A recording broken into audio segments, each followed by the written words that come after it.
नमस्कार मंडळी, मी स्नेहल पुन्हा एकदा नव्याने माझ्या छोट्याशा मिनी ब्लॉगमध्ये तुम्हा सर्वांचे स्वागत करते. तर हा ब्लॉग ना 2.5 मंथ्स अगोदरचा आहे. 2 फेबला मी गावी येणार होते. सो माझ्या कलिग्सनी माझ्यासाठी खूप छान असं सरप्राईज बेबी शॉवर प्लॅन केलं होतं. आमचा गावी येण्याचा प्लॅन अचानक ठरल्यामुळे ना खूपच गोंधळ उडाला होता. पॅकिंग, परत HRची कामं, डॉक्टर व्हिजिट हे सगळं एकदमच होतं. त्यामुळे आम्ही लंच ब्रेकमध्ये एक थोडासा वेळ का होईना भेटूयात असा प्लॅन केला. आता जे तुम्ही पाहिलं ना, तर ते मी जे काम करत होते ना, तर ते हॉस्पिटल. माझ्या सर्व फ्रेंड्स ड्युटीवरच होत्या. त्या लंच ब्रेकमध्ये मला जॉईन होणार होत्या. तर हे आमच्या हॉस्पिटलचे क्वार्टर्स. तर इकडे माझी एक फ्रेंड राहते, तर तिच्या घरीच भेटण्याचा आमचा प्लॅन ठरला होता. तर ठरल्याप्रमाणे मी तिच्या घरी गेले आणि रेडी वगैरे झाले. मंडे असल्यामुळे आमच्या हॉस्पिटलमध्ये खूपच रश असते. तरीसुद्धा माझ्या फ्रेंड्सनी मी गावी जाणार म्हणून त्यातल्या त्यातसुद्धा वेळ काढून माझ्यासाठी सुंदर असं प्लॅन केला होता. त्याबद्दल मी खूपच खुश होते. हे माझ्या फ्रेंड शालिनीचं बाळ खूप शांत आहे. ती एकटीच ह्याला सांभाळते, तरीसुद्धा ते काहीच किरकिर करत नाही, तिला काहीच त्रास देत नाही. खूपच क्यूट असं आहे.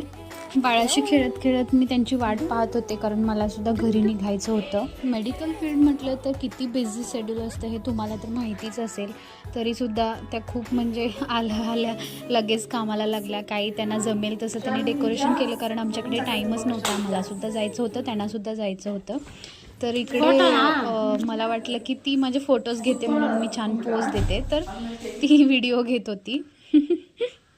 मी खूप खुश होते, पण खरंच खूप वाईटसुद्धा वाटत होतं, कारण आम्ही रोज भेटत होतो आणि अचानक आता गावी जायचं. आता 1 वर्ष तरी आम्हाला भेटता येणार नाही. त्याबद्दल मला खूपच सॅड वाटत होतं. आणि माझ्या प्रेग्नन्सीच्या पूर्ण जर्नीमध्ये म्हणजे अगदी पहिल्या महिन्यापासून त्यांनी खूप काळजी घेतली माझी. अगदी फॅमिलीसारखं ते माझे सगळे डोहाळे त्यांनी पूर्ण केले होते. मला जे काय खावंसं वाटत असेल ना, तर त्या सगळं बनवून आणायच्या. अगदी बहिणीसारखं त्यांनी मला खूप म्हणजे खूपच प्रेम दिलं. केक कटिंगचा व्हिडिओ माझ्याकडून डिलीट झाला, माहिती नाही आता ती क्लिप कुठं गेली. छोटंसं का सेलिब्रेशन होईना, पण त्यांनी जे घेतलेले एफर्ट्स होते ना, तर त्याची किंमतच मी करू शकत नाही. जवळजवळ 7 मंथ कंप्लीट होईपर्यंत मी बँगलोरमध्ये होते आणि दिवसातले 8 तास मी यांच्यासोबत राहायचे. फक्त याच नाही तर माझ्या सगळ्या स्टाफनी माझी खूप म्हणजे खूपच काळजी घेतली. आणि सगळ्यांनी माझ्या आवडीचे पदार्थ आज बनवून आणले होते, कारण आज माझा लास्ट दिवस होता.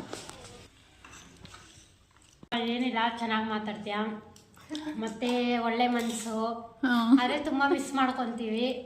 ನಿನ್ನ ಜೊತೆ ತುಂಬ ಕಡಿಮೆ ಜಗಳ ಆಡಿರೋದು